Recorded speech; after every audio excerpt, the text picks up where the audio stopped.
So XUN, of course, crazy good Kindred player. We all know that. So we'll see how he does in the LPL finals. Oh my god, this is loud.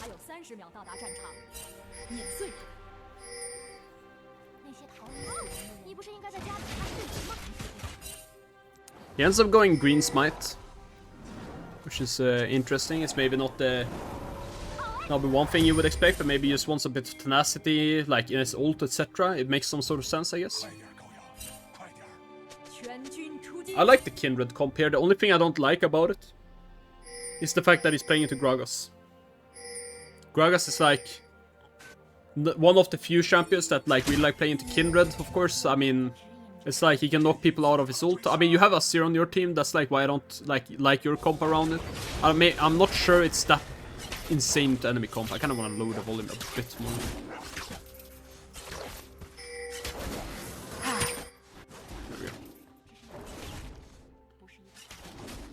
Alright, we don't need to watch any trade patterns this game, so I think I'll just go 1.5 speed while he's clearing.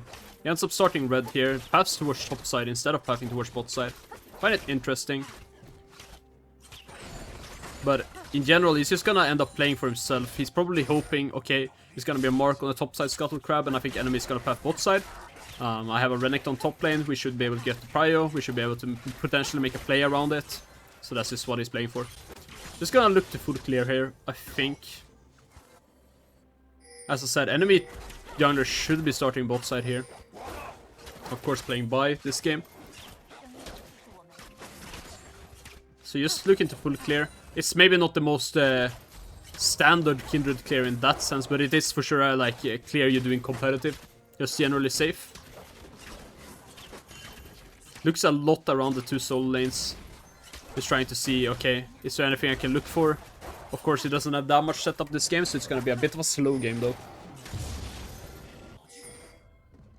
Finish this full clear in a good speed.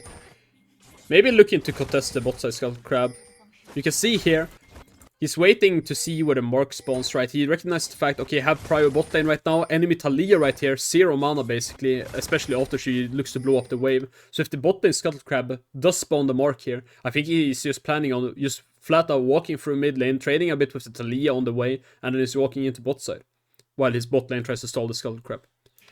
Now it spawns top side instead, he just plays for it. Marks in general, very important on Kindred. It's how you get really strong compared to other champions. This is what I find interesting. So he wards over here to make sure that on the reset of Tian here, he does not look for a gank over the wall here onto Bin. This is not a super common ward, I would imagine. I haven't seen this that much before. It makes some sort of sense playing against a champion like Vi that wants to gank a lot. Of course, his top laner is going to be playing with pretty much full prio here. He obviously goes for a Raptor ward as well. This one is a bit more standard, just covering the entrance for his mid laner and his top laner for that matter. Yeah, he ends up getting double Scuttle Crab here. I might look for something bot lane. Test bot lane does kinda sniff it out though. Decides to stay even longer here. I don't really love this. I don't love this at all. I think he should just have reset. I think he wasted a decent amount of tempo here. Now, what he could have done, if he wanted to, is instead of like resetting here after he got cancelled, now he cancelled his own recall like once or twice, and then decided to like reset, then he got cancelled. What he could have done now is, for example, he's walked into mid, or like to Raptors here, done his Raptors, done Scuttle Crab, and then just reset, and then reversed his clear into bot side. That's like one play he could have done, if like he doesn't want to play around the Renekton, like when he gets level 6, for example. He could also just, for example, have stayed on the map still, and just done his Krugs into Raptors as well. I don't hate staying on the map here. The only thing is that it does make you a bit vulnerable to an invade, but I think resetting does similar thing, to be honest. When you're playing against Talia in mid lane, they could just look for your Raptors here if they want to, I think. And the idea is just that it increases your tempo, right? You're staying on the map, taking 2 camps here. It makes sure you have a better base, which is one really important thing. And it just makes sure that, okay, when you go back on the map later, you don't have to take all the camps. You just in general have way better tempo, not walking around the map as much. Because now he ended up resetting on bot side, walks back bot side again, takes the Krugs or whatever. Now he's actually gonna look for the Drake. So even now, even with him looking for the Drake here, I still would have preferred him doing Raptors, doing Krugs here, taking his topside camps, clearing down, now doing Drake, maybe 30 seconds later. Because then he would just have cleared his topside camps, he doesn't open up for a Vi to make a counterplay, he has a better reset with the Noon Quiver, so he takes everything faster. I think I would have preferred this.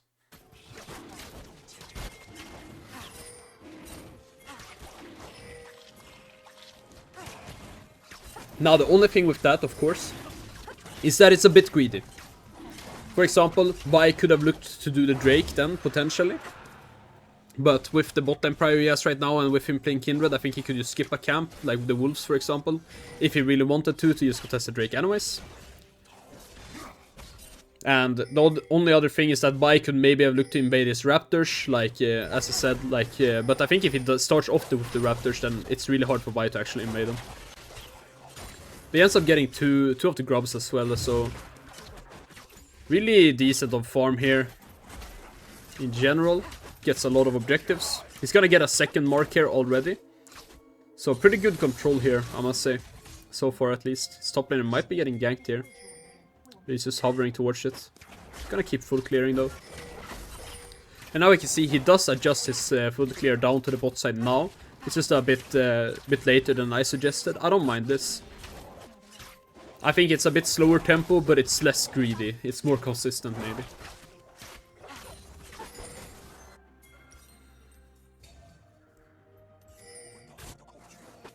Just looks for a red buff here. I find this interesting. I would have preferred him going the Raptors into the Krugs, I think, but I think he's just gonna look for red buff into invade on the Grom, perhaps. I don't love this play, though. I think this is... I'm not sure this is a timer they want to be fighting on. Okay. I like the flash though. I mean, it ends up being good, to be fair. The reason why I'm saying it might not be a timer that I like them fighting on, it's not because I think they're like super weak on level 6 or anything. I think they're strong on level 6 for sure. Like with the Nico, with the Varus, but I think enemies as well. It's Rakan, it's Kalista, it's Talia. Talia could very easily join this fight, and if something goes wrong, you're very fucked very quick. And of course Vi as well, level 6, I think it's strong. But they end up going for it. I think it's a calculated play from them. I feel, in my head, it should be a bit deeper, perhaps, but with the bot lane and the mid lane having push at the same time, they end up being able to make a quick play. I think the one thing I would have liked, the adjustment from perhaps like TES here instead, is that Tian doesn't start off doing his blue, he starts off with the Gromp instead. So that if he does get invaded here, on the double push and the Kindred, then instead of being stuck here, like taking his blue buff really like deep into the enemy's face already, kinda, then he's forcing enemy to go deep on the Gromp, right? And he can very easily just Q over the wall and he's out. So I think this is a mistake from Tian as well. And I think BLG should get the blue buff here instead of the Gromp, but they end up getting the Gromp instead of the blue buff, right? Like, so fair enough.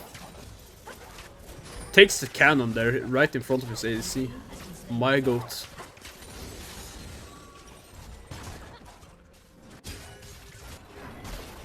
And in general, this game is looking very stable so far. Very high on CS right now.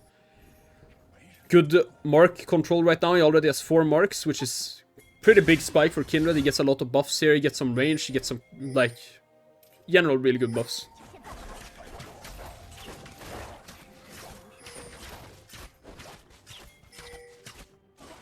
So he takes the blue buff here. He hovers into top lane in case he gets ganked, but he wants to play the Scuttle Crab.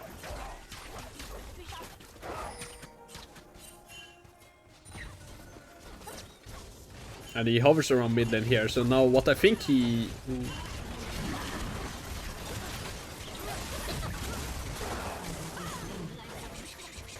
Alright, in general he's trying to pump out as much damage as possible, but it's not that easy right here.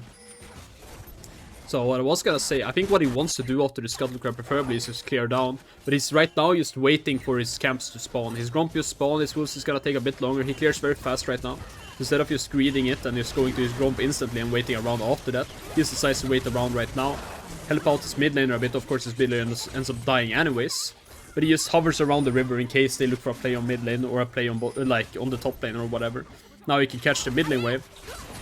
And after catching this, okay.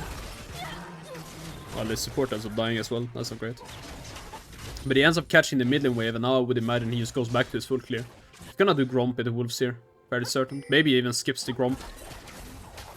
Just to make it faster, or he goes Wolves into Gromp here and decides to reset, goes Krugs here afterwards, we'll see. Actually goes for the grubs. So he goes Wolves into grubs here. I'll see what he does after. I would imagine he just resets here to save the tempo. I think doing Gromp here is a bit inefficient. But at this point, I can't really predict what he's about to do. So yeah, he does end up resetting here. And it's Billy is lagging. GG.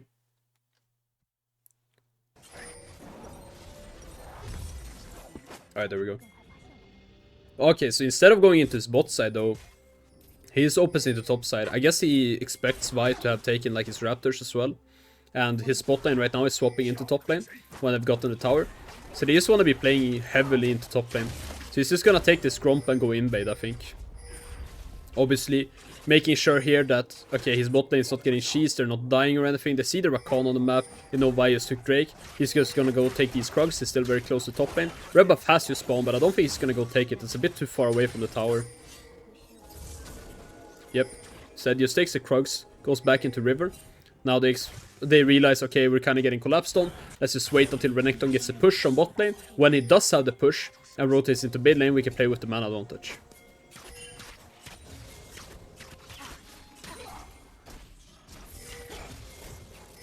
So yeah, Renekton is fogging into bot lane, fogging into mid lane, goes back into bot lane. Now they invade the red buff after clearing out a bit of vision.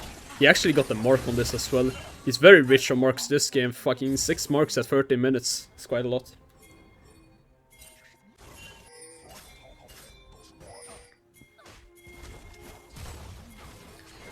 And here, TES is looking for a play onto Elk, but it doesn't end up working out. They're good at responding to this. I mean, I think in general they made a lot of efficient plays here on the top side, making sure, okay, we can always make sure ADC is safe, still making sure Kindred is farming and getting strong as well. Using the fact that, okay, they can get prio on this side and on the other side for that matter, in the 2v2, in the 1v1, etc. to just invade with the Kindred and to create mana advantages.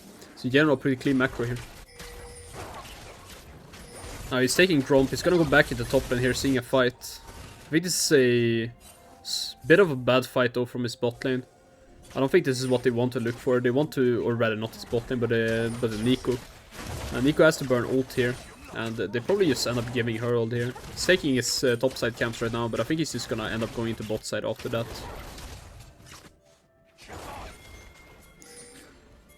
Focus into mid lane, maybe actually contesting the Herald here. They feel like they're strong, but I don't love this play. Herald is already gone.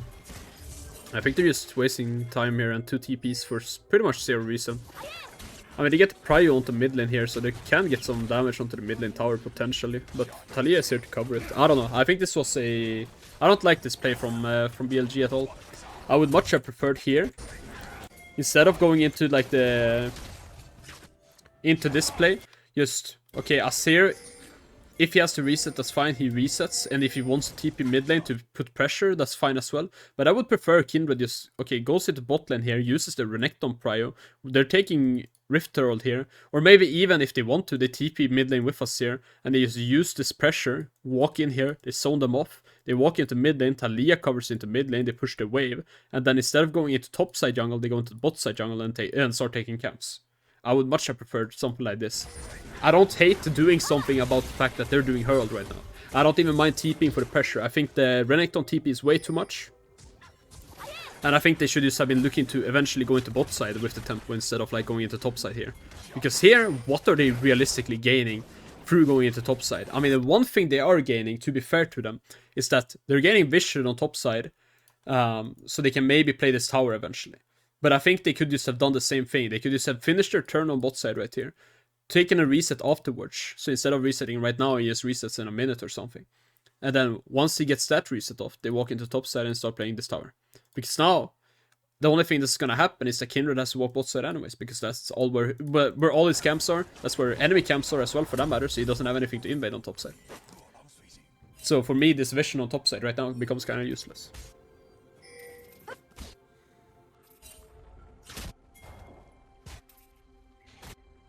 And we can see even, he kind of wants to look for an invade here. But I think this is just over-aggressive and I don't like this play at all. I think it's way too much.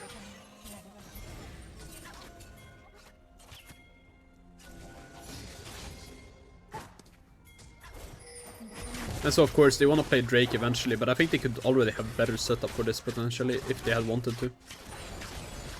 No, he just takes his camps.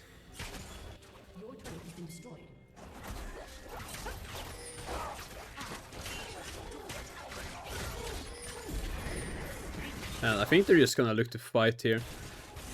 So the setup I want to see from them, preferably, is in general, I mean, I don't mind them hovering over the wall. Now, I don't love the fact that Varus is the one catching the mid lane here. I think it should be Azir. So my reasoning for this is that one, Varus is a really good champion if you're walking into Varus, because then all of a sudden Varus is just allowed to poke for free the entire way. So if they're walking into Varus and he's standing like close to river or over the wall here, he's just gonna be poking them constantly. Now the one fear maybe is that he can get engaged on or whatever, but I think this is fine. And I think the advantage with having someone like Azir mid lane here is that he actually does something on the flank. So when you put someone who can flank in the mid lane position here, it just means that you're already starting off with someone on the flank when you're positioning in the river. So, preferably, I mean, even more preferably, it would be Renekton, right? But he's kind of the only frontline they have this game, so probably not Renekton. If Nico can do it, that's fine. But if they, let's say, have, I don't know, another jungler here, let's say, they have like a Maokai or a Rel or something, then all of a sudden, it's really fine for Renekton to stand in mid lane here, and then just take this Herald, or like take the wave that's coming or whatever, and then just have him on the flank straight away. You want whoever is mid lane to one, be able to flank, and you want whoever is mid lane to not be someone who actually wants to position in river, and I think Varus wants, or kind of doesn't fill either criteria.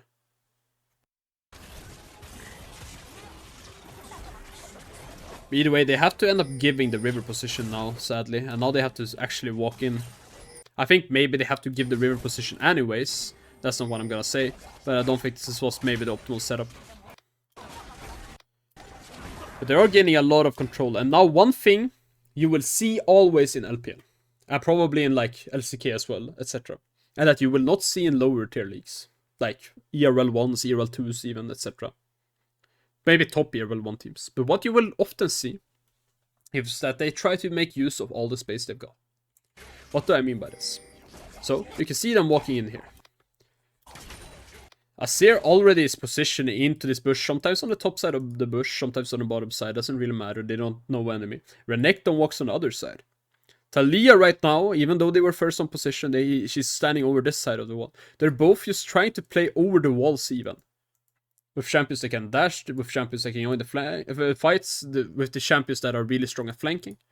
Of course Talia just wants to wall them off and then like play from there.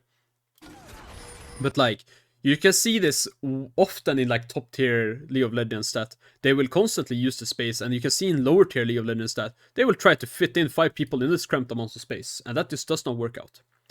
And so preferably, and you can even see here, okay, they try to position someone over here, like, you know, etc. So they try to use the space a lot more.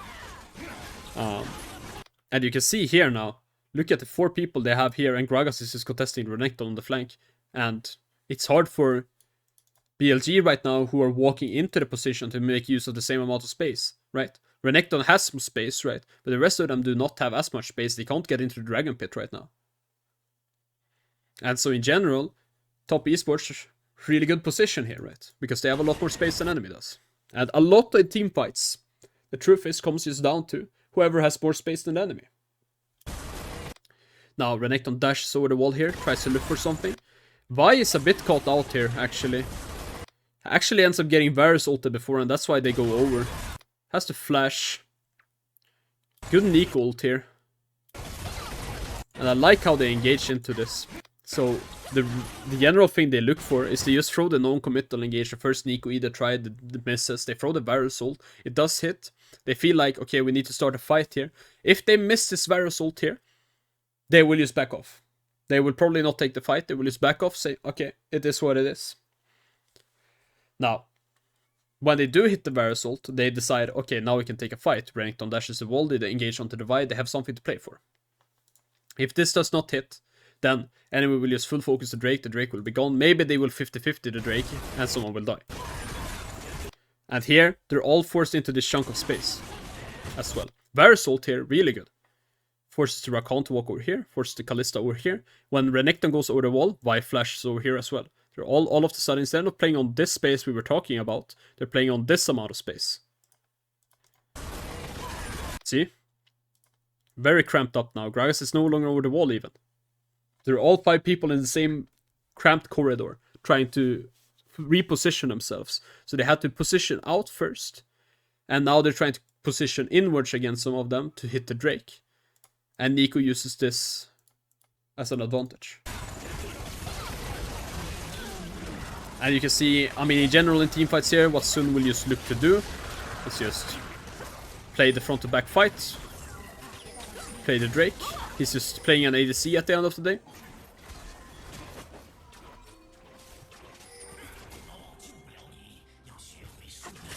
And now after this they just go to take the mid tower with the position on it.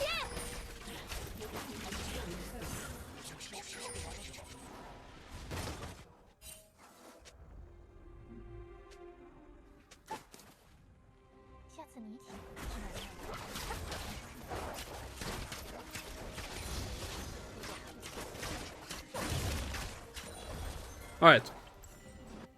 Now has a lot of gold, just decides to reset. He's looking to buy Collector here. And I mean, in general, this Kindred is really strong in this game. 6 marks now. In general, they're in a really good position. Now, what they're probably going to look for is, once again, to just play topside. Try to get this top lane tower. Try to open up the whole topside pretty much. Get some vision in there. Play Nash that is spawning in 1 minute. They have a lot of Nash damage with Seer Kindred, so... The only thing they don't have coming into Nash is 2 things. 1, they don't have anyone to tank it that is that good to tank it. I mean, they have Renekton, but he's not like incredible at tanking it or anything. And 2, they don't have a super reliable turn. The real turn they have is like Nico, for example. But Nico right now does not have flash. So the other turn they have is like a Zero on the flank potentially. That's not super reliable either. Or Varus with his ult, but that's not like none of the turn they have is reliable, is my point. So it's not easy for them to start up Nash this game, even though they have a lot of Nash damage. But they still want to play around that objective, they still want to position on the top side. Right now, they are not on soul points, they have 2 Drakes. So it's gonna be a while before they can play soul. Now, here, they kinda leave the ADC a bit exposed here. But he also decides to step up a bit too far here. I mean, it doesn't look like it in a sense, but you know what I mean. Initially here, when he ults the Vi, if he has ult here, for example, then he's in a lot better position, and initially he steps up over here, and he has to flash here even to get backwards. They TP on this, but I don't think they get much. Maybe they do. They do manage to catch the Kalista, actually. No, actually they get a lot for it. Maybe I'm just waffling.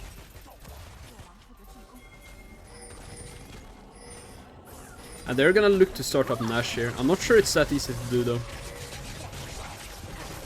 But maybe it is. Enemy has no Kalista right now and no jungler, so maybe it's just too hard to pull them off it. They decide to start a fight. And XUN here goes really deep actually. Really deep. Sees an angle that he thinks he can kill the Talia on.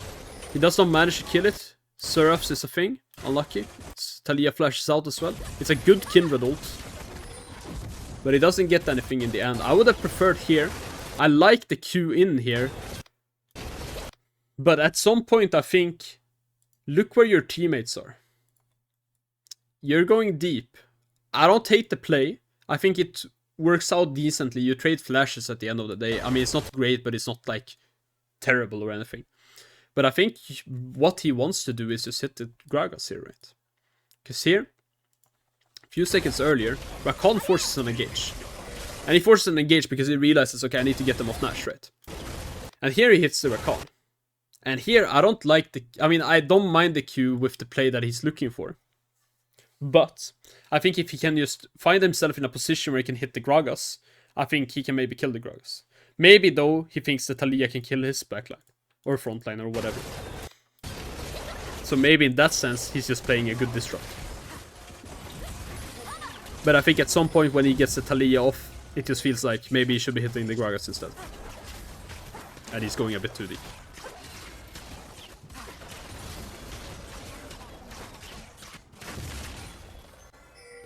So they don't end up getting Nash here.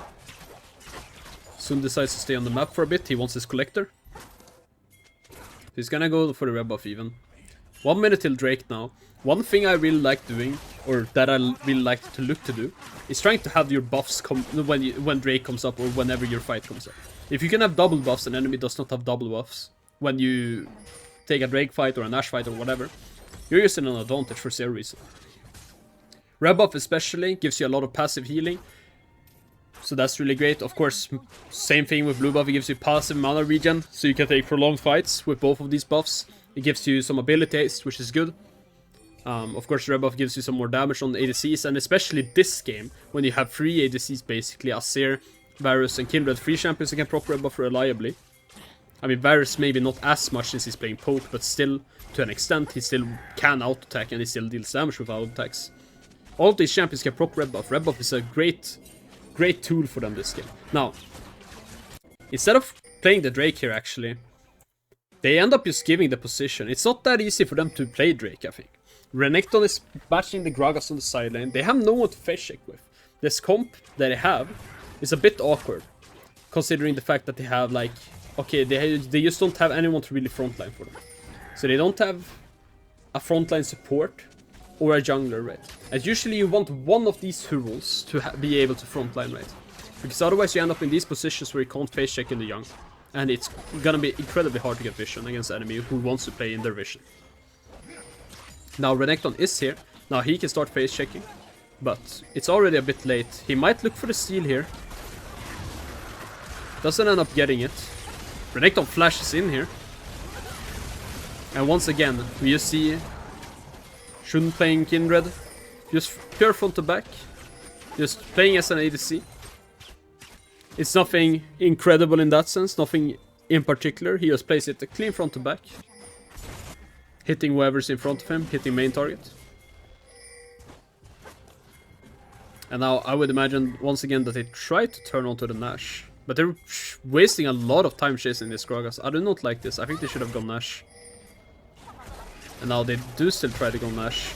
Renekton TP's top lane here, so he's eventually gonna be able to tank for them, but they're taking a lot of damage beforehand. They're just walking off it, actually. I think this is a mistake. I don't know, maybe it isn't. Maybe they just feel like they have the game in their hands, but it feels like they should be able to do Nash here. Doesn't seem that great to me that they have to back off here.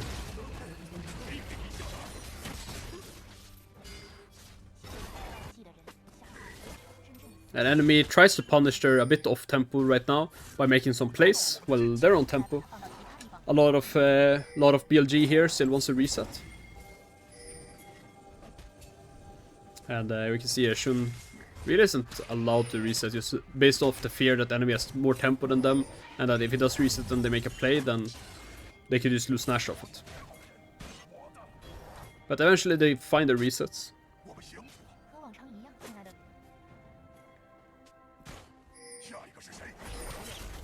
And now he just goes to clear Raptors. He doesn't really have time to clear Krugs or anything. So it's just gonna walk topside. And once again they're just gonna pressure this Nash, but he can't really start it. So really what BLG needs to find here is like some sort of a pick. Which is not super easy to do with their comp. They can do it with like Nico or Varus potentially. Or, if they can't find a pick, they want to just get a massive team fight around a Drake, for example. So right now, they're just playing it slow, playing around a bit of vision in topside, maybe threatening to start Nash. And if enemy takes the bait, they try to look for a pick. If not, eventually they will just look to take a fight around Drake. So now Drake is up in 120. They've used a bit of their vision topside. Let's see here. They basically have one of two plays here. They could either keep playing topside here and try to threaten Nash. I think it's not super reliable, considering once again Renekton is their only champion that can really tank Nash. Or they can look for a reset here and just play Drake from it. But the reset is already a bit late. Of course, they're pressuring enemy here. So in general, you want to reset earlier than this. But since they're pressuring the enemy is forced to stay on the map as well. And then they still have tempo over the enemy, even though they don't have like super great Drake setup here or anything. They still are allowed to just reset now, get back on the map 30 seconds beforehand, and now play the Drake while enemies reset. And here XUN is gonna look to play the Marg as well, but it's already gone.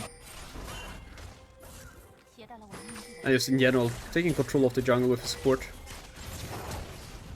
They managed to get the Gragas flash, pretty good. Now enemy might look to start up Nash here, and this is the most classic play. When enemy has control over Drake, and you don't just want to give the Drake, you go Nash. And you hope enemy is gonna fight you over it. Now XUN this game. He's playing a champion where you can easily solo Nash, and it's not like his team can't, or not Nash, Drake rather. And his team is playing champions that are quite easy to fend off Nash. With the Varus, with the Nico, with the Azir. So, while enemy tries to start the Nash, even though they have champions like Kalista this game, who does Nash fairly well, they can't really do it. But I do also believe this is probably a poke Kalista, because that is what we've been seeing going around, and this is a great engage. And this is what we've been talking about, right? They just want a big fight around the Drake, or they want a pick. Now this isn't really a pick, or this isn't really a fight around Drake or anything. But what it is enemy overextending into what they believe is their space, right? But rather, BLG contests the space, they find some good angles, they have the top lane push here, Cream finds a good angle as well. And yeah, here they don't know if it's XUN or the Nico, they find a great engage onto them when they're really overextended. And this should just basically be game winning here.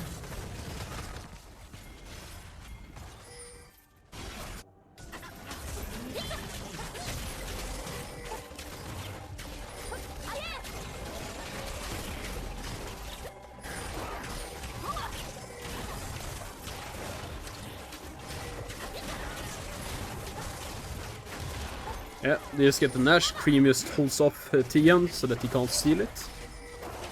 And instantly here, instead of just resetting, they decide to play this top lane tower. Simply for the reason that, okay, we have a bit more of tempo over the enemy. They are still on the respawn timers. Let's just take the tower while they're still off tempo. And then let's see what happens. Now, enemy does end up TPing for them. Because they feel like enemy has overextended a bit, and because they need to get something while they have Nash here, otherwise enemy will just kind of end on this Nash. Not probably end the game, but they can get a lot on this Nash, and it's going to be really hard to play after that. But they don't end up finding anything. Knight just gets out very safely. TP's bot lane while enemy is off tempo once again, just punishes it. Good map movements here from BLG.